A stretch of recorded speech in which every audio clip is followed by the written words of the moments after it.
Welcome into college football overtime. My name is Garrett Chapman. His name is Abe Gordon. We got a lot to get into this afternoon just because, look, college football never sleeps.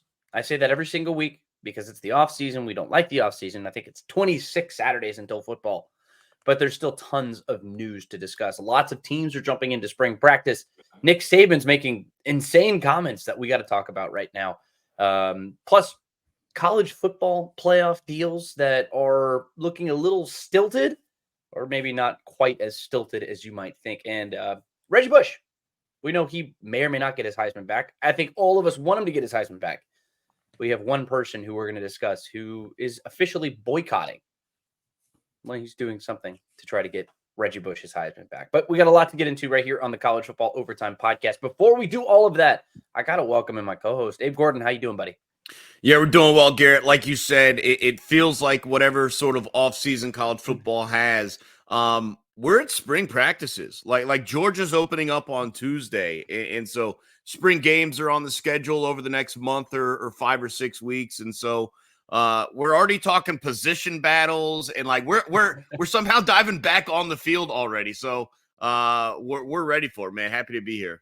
Life is just a better place when there's actual football to discuss. And Georgia Tech is one that they open up on Monday. I think this is going to be it's just going to be an exciting offseason. There's a lot of stuff in flux. This college football playoff deal is going to be on the front of a lot of people's minds. Plus, all of this stuff that's going on with name, image, and likeness. But we're going to discuss all of this right here on the College Football Overtime Podcast. But I do want to start with what's going on with this Big Ten and SEC power play that's going on. Look, CFP is headed for a revenue model that draws a formal line effectively between the Power 2 of the Big Ten and the SEC, and then the other two conferences, the ACC and the Big 12. There could be an annual cap of $300 million. That's 60-ish% of the $1.3 billion, while the ACC and Big 12 would split the other 30%. It's not as insanely lopsided though as you might think. The SEC and Big Ten, they've accounted for 72-ish% of the CFP participants. The SEC's played in every single college football playoff. They almost didn't just in the final year of this 4-team model, but the Big Ten's had 12 teams who played in that. So it's not quite as crazy if you think about it that way. But still, having 60%, that's a big number.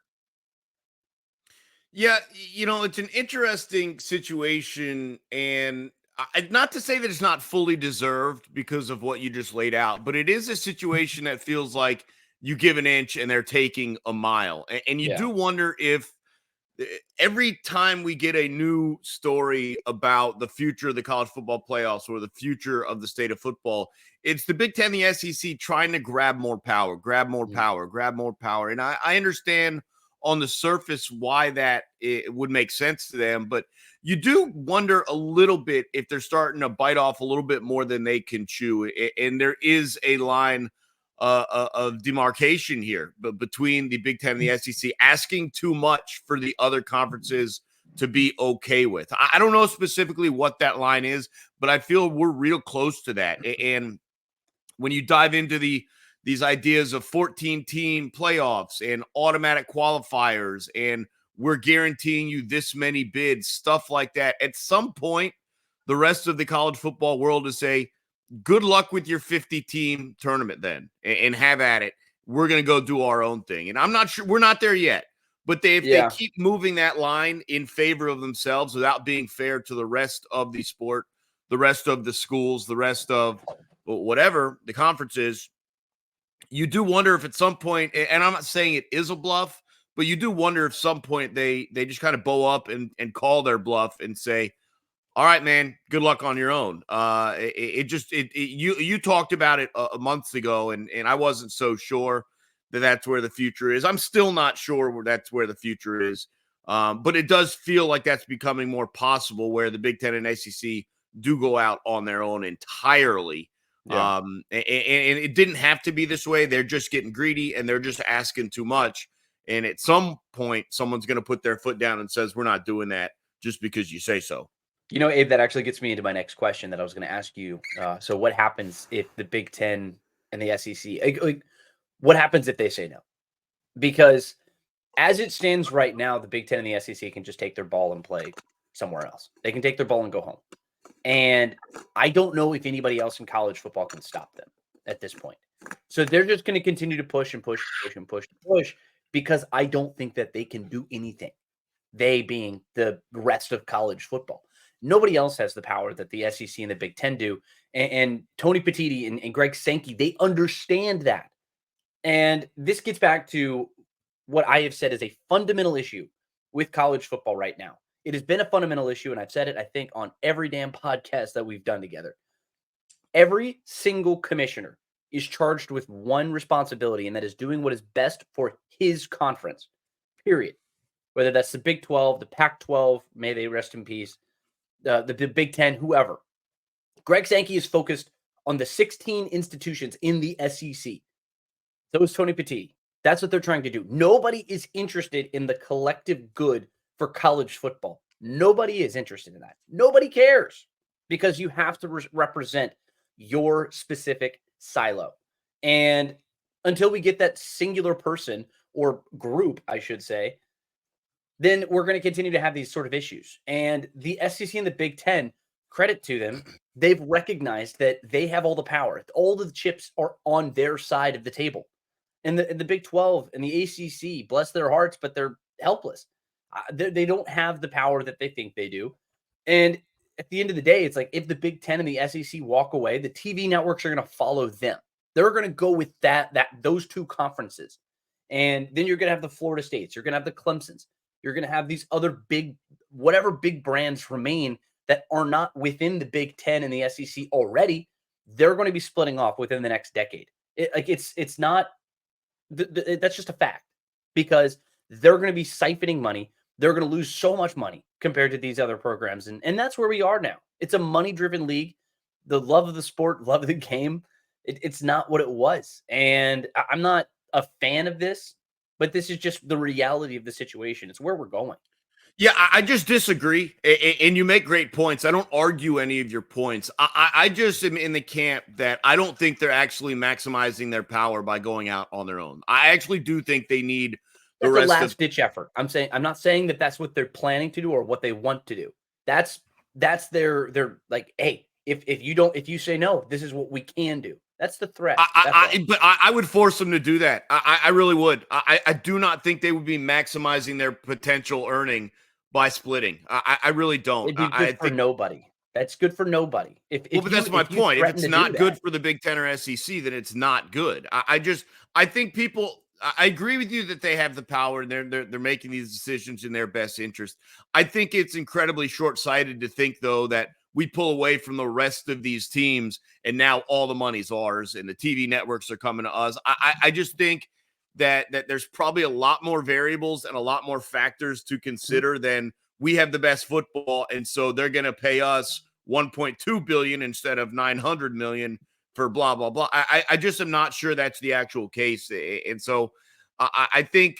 And look, I'm sure you've got professors of business at these schools and people who are telling them, "Hey, you got to be careful here because we've seen this." I don't want to simplify it too much, Garrett, because there's a lot of nuance into these future discussions, but this is an Icarus situation. It is a situation where if you fly too close to the sun, your wings will melt. And that's what I would be concerned about. I think you have to weigh the risk and the reward of pulling away if it comes to that. And I'm just not sure that risk is worth the potential reward. And so I think they would shy away. I think if the other schools call their bluff, they would back down. And I do think they're asking too much, if we're being honest. Like, I don't think we're in a situation where half of the playoff field has to be these two conference. Like, no.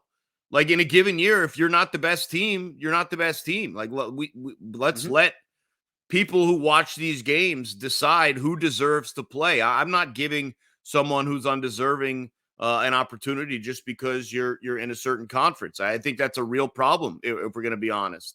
I think we agree with the automatic qualifiers. So Yeah, well, I'm fine with automatic qualifiers in terms of like your conference champ gets in or whatever. What Mhm. I'm not fine is with like 3 teams from the SEC automatically, 3 teams from the Big Ten automatically. Like I just don't like that. I think, look, in most years you're probably going to have 3 anyways, right? In Mhm. in the realm of at larges, right?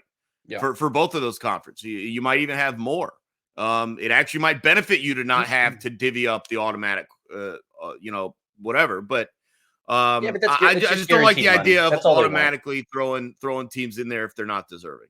Yeah, it's guaranteed money. That's what it is. It's just guaranteed revenue. They want to assure their stakeholders that they're going to make X amount of dollars every single year at least. And that's all they're trying to But do I just with the think it automatic can qualifiers. backfire. I think if you get teams that don't deserve to be in there, it can absolutely backfire, Yeah, and sure. you And in should the be short thinking term, about like that. one year, a year off, yeah. Um, and look, I completely agree. There are a couple different models that have been submitted, according to Ross Dellinger of Yahoo Sports. The unfortunate thing is that the format it seems to be taking the back seat to the agreement on a revenue model, because the format may not be decided until after a revenue model and ESPN TV agreement come out. But some of these models include 3 automatic qualifiers for the Big Ten and the SEC, 2 automatic qualifiers for the ACC Big 12, 1 automatic qualifier for the Group of Five, and then 3 at-large bids. That's option one. Option two is 2, 1, 1, and 7. All the just uh, well, I just blanked on the At word, but large, at large. I just have AL written down. I just blanked on it. So 7 at-larges, and then 1 Group of 5 gets an automatic qualifier. One for the ACC and Big 12, and 2 for the Big 10 and the SEC. And the next one is the highest ranked champion. So 5 automatic qualifiers and then 9 at-large bids. That's kind of the camp that I fall into. I just like to see that. I think at large. I want to see the 9 best teams besides the 5 automatic qualifiers. I mean, if we have to live in a world where we get automatic qualifiers, I can live with that, but make it more of like an NFL model.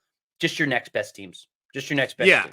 I'm in favor of as many at larges as possible, and like I said, like I think that would actually probably benefit the Big Ten and SEC more by having Probably. 7 or 9 at larges than if you only have 3 at larges. Mhm. Because you just in terms of maximizing how many teams you can get. Sure, on a given season, do you maybe only get 2 in? Potentially, but are there going to be years where like 7 of the 14 end up being SEC team? Like, yeah, I mean, maybe that's a little bit overkill, but you know what I'm saying. Yeah. Um, so I just want to make sure we are living in a college football world where the teams that deserve the opportunity to play for a championship are given that opportunity. And like I don't think it's identical to what happened with Florida State this year. I think that's a different situation. Sure. But in general, I want to see the teams that play their way in that have gotten it done on the field. I don't I want to see agree. them deprived because of a certain conference that they play in, and that's my concern. If too much is granted to the combination of the Big Ten and the SEC. And at the risk of beating a dead horse, I just as far as the college football playoff expansion, man, that's just I couldn't agree more. I think the teams that have deserved it are generally within the top six. Um, Outside of that, I don't think anybody really deserves it. That's just my opinion in college football. It is of the sports. So we talk about sports of failure, baseball, the NFL. It's like basically a parity driven league. Of all the sports, I feel like college football is the one that strives for perfection more than any other. And the expansion has sort of cut into that, if you will, to a team that could just get hot at the end of the season. And maybe it reminds me of what Georgia was maybe in like 2007, when Matthew Stafford and No Sean Moreno, like they all figured it out halfway through the season, but they had already had 2 losses. But then they just run roughshod through the end of their season. And they end up winning the Sugar Bowl. They beat Hawaii by 700 points. There weren't a lot of teams that could have beaten them that year, but because of the earlier season losses, they weren't considered. In the 12-team playoff, they very much could have won a national championship. Did they deserve to win a national championship that year? No, I don't think so Yeah, because it I is the thing disagree. that's closest to perfection. That's what I'm Yeah, saying. I disagree. I like the opportunity for teams to improve and grow over the course of the year. I understand that. Yeah, that's fine. And you're looking at a team in Arizona this past year. No one would have wanted to play by the time things Mhm. were said and done. Same thing with Jaden Daniels and the LSU offense. I mean, they'd be very scary. I just don't want. And I look in that model that you were referencing previously. I totally agree. I get it. But I want the teams to have the opportunity to improve and get better over the course of the year. I mean, Mhm. look, that week 2 loss to Texas almost kept Alabama out of the college football playoffs. I think that would have been a shame, and not obviously based on how it turned out, irrelevant. But in terms of, this is a team that didn't have it together. They grew, they improved, they made changes, Mhm. and here they are, and no one wants to face them. I like being afforded that opportunity. I don't need some neutral site week 1 game determining the fact that your next 11 are irrelevant and you no longer are eligible for playoffs. No, I understand that, that's a very valid comment, but at the same time, it is a little sad though that in this day and age we can't celebrate great seasons that end with lots of success. But, I mean, it's championship or bust. It's that sort of mentality now in college football, which I think is a bit of a bummer because I didn't view it that way as a Georgia supporter in 2007. I didn't view it that way. Um, it was a great season that was capped off with a Sugar Bowl, and that was a big and significant thing. But that's the day and age of college sports that we're in, and that's just the way things are. But let's move into some other things because speaking of the way that college sports are now, Nick Saban, he made some comments, some interesting comments with ESPN's Chris Lowe, and I just want to read through these really quickly, just for anybody who is not aware of them. So the one that's making the most headlines involves his team's reaction to an overtime loss in the national semifinals to Michigan in the Rose Bowl back in January. He says, quote, "I want to be clear that this wasn't the reason, but some of those events certainly contributed to his retirement. Saban, I was really disappointed in the way that the players acted after the game. You got to win with class. You got to lose with class. We had our opportunities to win the game, and we didn't do it.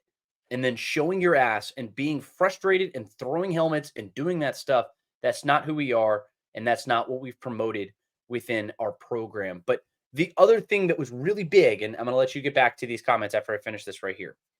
He says, quote, "I thought we could have had a hell of a team next year." And then maybe 70 or 80% of the players you talk to, all they want to know is two things. What assurances do I have that I'm going to play because they're thinking about transferring? And how much are you going to pay me? Our program here was always built on how much value can we create for your future and your personal development, academic success in graduating and developing an NFL career on the field. So I'm saying to myself, maybe this doesn't work anymore, that the goals and aspirations are just different, and that it's all about how much money can I make as a college player. I'm not saying that's bad. I'm not saying it's wrong. I'm just saying that's never been what we were all about.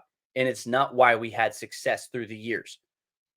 Nick Saban, some poignant comments, and that's been flooding social media. Everybody has an opinion on it. Abe, what are yours? To be honest, I strongly disagree with what he's saying. I'm not. Part of it is true, but I think he's presenting it in the wrong manner. I think the idea, because what he's presenting is what they were already tasked with. I mean, you have to talk with high school seniors who are asking you those questions. Why should I believe that I'm going to come to your campus and be given an opportunity to start? I think the frustration for Saban is that he has, in previous years, he won the recruiting battle, right? He recruited these guys. He got these guys on campus. That was the end of it. Now he's got to re-recruit these guys every single year. And certainly that is an added difficulty. And I understand the frustration with that. But it's really no different. Again, you have to do it every year. I get that. But it's no different than what you had to explain in detail to these when they were in high school. And so that is not new. It really isn't. I understand the money aspect of that a little bit. But, I'll be honest, it's kind of pushing the buck, placing the blame in regards to Nick Saban.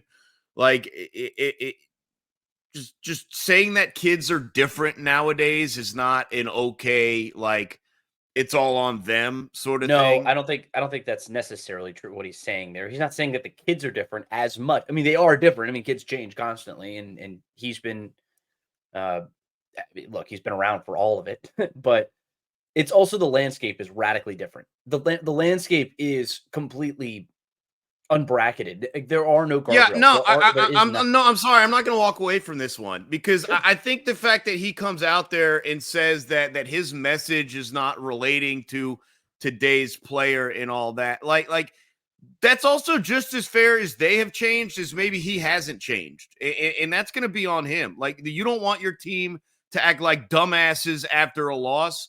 You've got to coach them better as human beings, and that's part of your job to raise them as young men. Mhm, I mean, I just it felt like a lot of shifting the blame from how they acted from him and his coaching to them. And I'm not saying it's all because partially that is fair of what he's saying. You mhm. know, the question to me, like the interesting thing to me is this was all based on like his decision to retire, right? Like all these comments came out of that. And I asked this question to Rusty Manziel, and it was essentially like if Saban had won a national championship, do you think this is happening? Like, do you think he retires if they had won? This whole opportunity of his players acting like idiots, like that wouldn't happen, right? Because they win the national championship. They're not, it's not a lack of respect after a loss or a lack of character. You're Sure. showing your ass, as he put it. It just to take a look at the NIL and the transfer portal, which I can't even imagine how frustrating that is for a coach that's been around for as long as Saban has, to from what he had to deal with to what he's dealing with now. I can't even imagine how frustrating that is. But the Mhm. fact that he also implemented this, we acted like idiots after a loss. It makes me wonder how much more likely he would have been to return if they had won a national championship. Or And play for so one. or even play for one. And so I kind of slide away from like the NIL and the transfer portal being the reason he retired. I'm kind of back in line with, and it played its factors. There's no doubt about that. I'm kind of back in line with he didn't feel like he was reaching the players anymore, and Well, that's what he was saying. yeah, but they're not the same discussion. That's the thing. They really aren't. Well, I think you're looking at this too singularly. Like you're looking at individual reasons. Like this is the reason that he retired. I think it's a number of different things. And he was also asked directly like these questions. So he's just responding to these questions, And I don't think there is one reason necessarily. But look, you talked about his ability to adapt and how he wasn't changing with the times or whatever. The thing that made Nick Saban elite was not his elite X's and O's, and it was elite at that. Let me tell you that much. But it was because of his ability to adapt, no matter where he was. It didn't matter if he was going to the NFL as a defensive coordinator, even as a head coach. I mean, he had it. If he gets Drew Brees, we may not be talking about him as, as retiring from the Alabama Crimson Tide, but that's a different discussion for a different time. But like you look at him complain about the types of offenses that are happening, and then he goes and gets Lane Kiffin and wins a couple more national championships. I mean, he's a guy who adapts with the times and changes constantly. He's he was an ever evolving figure in this It's sport. not a necessity though. Of course, it's not a necessity, and so he was adapting to this one as well. It's not like Alabama had fallen off the wagon Is and then that he is just that adapting retires. though, or is that no way out? Like back against the like, I don't know if that's adapting as much as people want it He to be. just Like played in the college football you push playoff, against Abe. those types of offenses for a long time before he Mm. realized if you're not going to be is if you're not going to beat them, join them. Really adapting. That's the question you're essentially asking, or the question that I'm essentially asking. Because That is that's where he adapting. was in regards to those offenses and the speed of the game, stuff like Yeah, that. that's exactly what he was, and he adapted. I don't He know if that's changed because I don't that's know where if the getting to sport the was point going. where if you're not going to beat them, join them is adapting. Well, he won a couple of national championships after the fact, so, I mean, I would say that it worked pretty well. I mean, he had record-setting offenses after being known as a defensive stalwart. I would define that identically with adapting to what college football was becoming. That's Adapting by by choice, definition. adapting That's what by I'm gonna give it choice to. is different. Like he didn't adapt by choice. Well, it's not He like he fell adapted off by the wagon and demand. had to Like do it. he didn't have any other path. Yeah, and that's why he did it. But Like he's not that's on the not the point. forefront of any of these changes. He's not He the doesn't have first to guy to be. do these stuff, and then everyone look at what Saban's doing. Mhm. Let's try that out as well. It's other guys. That's fine, but he always adapted, and then he did it better than everybody else. I mean, like, He did do it that's better. why I he is, agree with that. but that's what made him the best coach of all time, and I don't think that's really up for debate, but I don't think you debate that either. Not But for another decade at least. We'll see what Kirby gets going. unless Kirby Smart can stick it out, but in this day and age of college sports, I really don't know if Kirby Smart at his age is gonna stick it out as long as, some people might think. But look, Nick Saban was elite at adapting, whether you believe it was forced on him or not. He was elite at getting it done, and then he would go and perform at the highest level no matter what. I mean, the dude just played in a college football playoff and won an SEC championship. So for as in a down year for Alabama, but on top of that, it's this sport is becoming so much more transactional in nature and less about, and it's harder to get buy-in from players. It just is. And it's been that way for a couple of years now. It's been that way for at least since the transfer portal, but before that, even players are looking to move and they talk about quarterback battles and the guy who loses the battle or oh my god, is he gonna transfer? So coaches don't want to name their starting quarterback until fall camp, even though everybody knew that Carson Beck was going to be the starting quarterback for the Georgia Bulldogs last year. They wouldn't name a starting quarterback until August because they don't want to lose their other guys to the transfer portal. I mean, it's just a transactional nature. And that's what he's talking about. People, 70 or 80% of his players coming up to him and saying, hey, I need to get playing time or I'm going to transfer. I need to get paid more money or I'm going to transfer. It's not. So that's where I understand where he's coming from. That is the difficult side of where the sport is right now. And from year to year, he recognized better than any of his peers how the game was changing.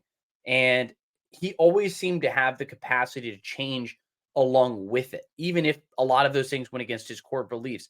And at the end of the day, he's getting old, and I don't think he could do it anymore.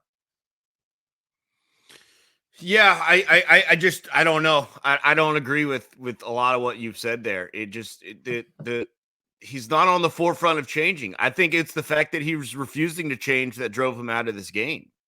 Um, yeah, I think he wasn't far off from doing it years ago, for being honest, when the offensive thing happened. I don't know. Like I'm just he's not on the cutting edge. He never has been in regards to this.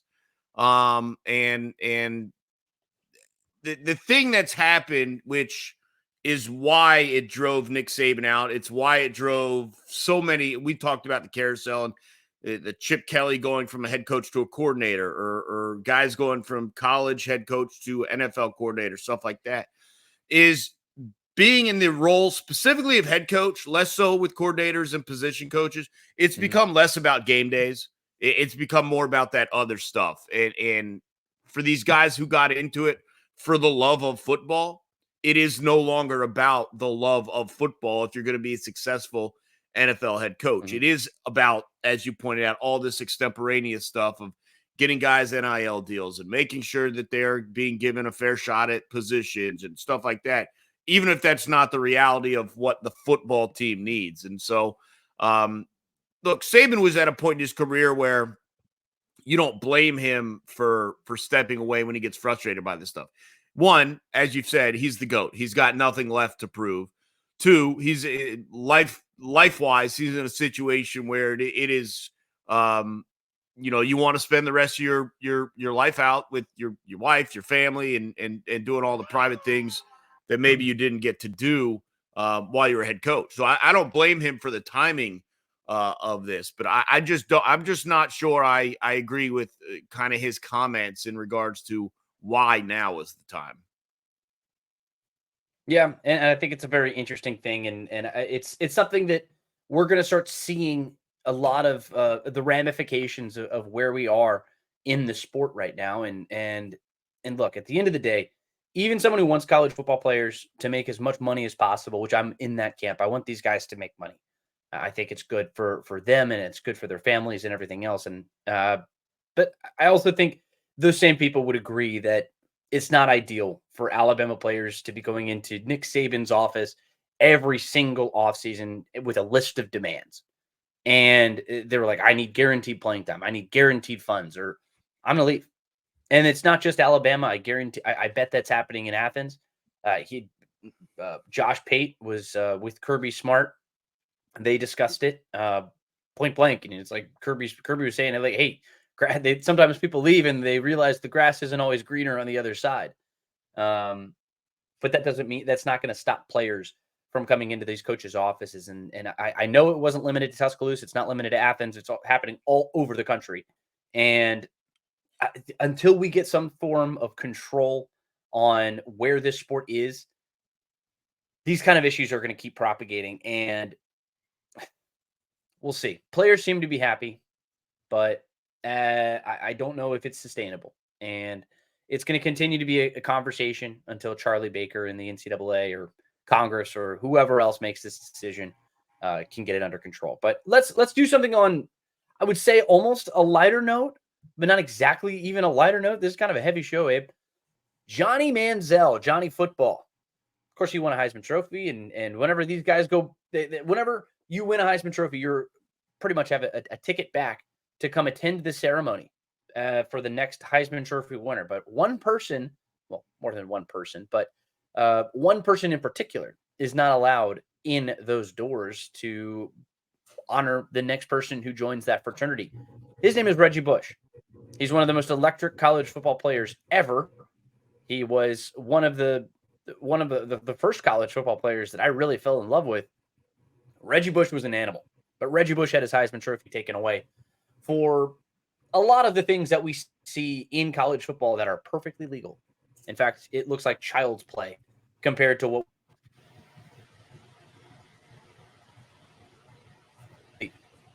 ultimately he doesn't have his Heisman Trophy anymore.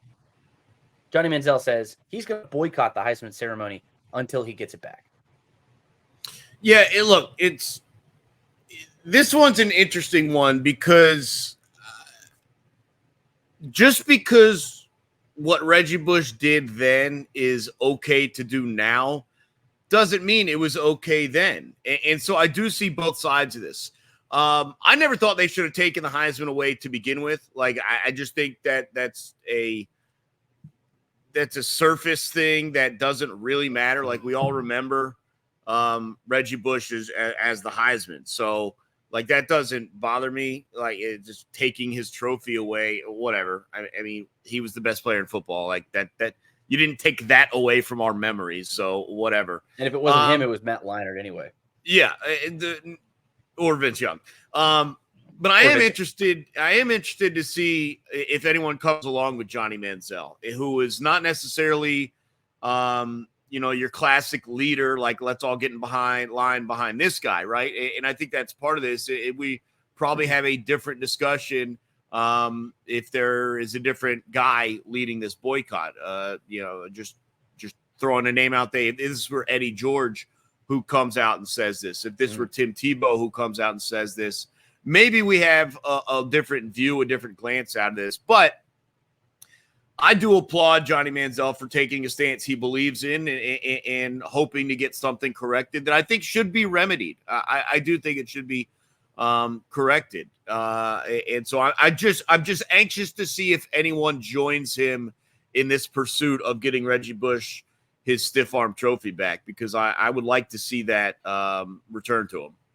Yeah, and I think the NCAA, who they keep calling on the NCAA to return the trophy, but they say it's not a punishment of Reggie as much as it is an institutional ramification for what was going on with USC's pay for play that was going on out west with Pete Carroll's Trojans. And if that's the case, that's a damn shame. You're punishing the player for accepting something at 18, 19 years old. And that's a bummer. Honestly, that's just the way to put it. I mean, it sucks. And it kind of pisses me off to think about the players who get punished for the sins of the coaches and boosters and everybody else. And it's an unfortunate reality, but it's one that I hope the NCAA flips over. But I agree with what you were saying. until some of these other guys pop up, until some of these the bigger names come out and they maybe follow Johnny Manziel, I don't really see much coming from this. No, if it were someone other than Johnny, which is unfortunately the case that he's presented himself with, not just because things didn't work out at the next level, but because of the personal issues and some of the self-wrecking habits that he's battled against over the last 15 years or so. If it were someone else, I think it does get viewed a little bit differently, potentially by the Heisman Trust. Yeah. I guess the one thing I do hope is this doesn't affect Johnny's status. Obviously he seems to not gonna go to the event itself, but that they don't need to double down on him as well. And so let's if this is the end of the story cycle, then so be it. But we don't need to be any harsher on Johnny Manziel than life has already been. So let's be fair to him. Again, for taking what I think is a fair stance. I think it's fair. I mean, he's standing up for something, and look, at the end of the day, I think we're all on the same page that we want Reggie Bush to get his Heisman back. I have never seen really anybody else with any sort of differing opinion on the matter, but hopefully Johnny Manziel, his stance can bring some more attention to the Heisman Trust in the NCAA. Another thing. So we start with the NCAA doing something. We have NCAA in the middle, and now we have the NCAA at the end. So big conversation with Charlie Baker's squad, man. So come on, man. Get under control. But we are the College Football Overtime Podcast. My name is Garrett Chapman. His name is Abe Gordon.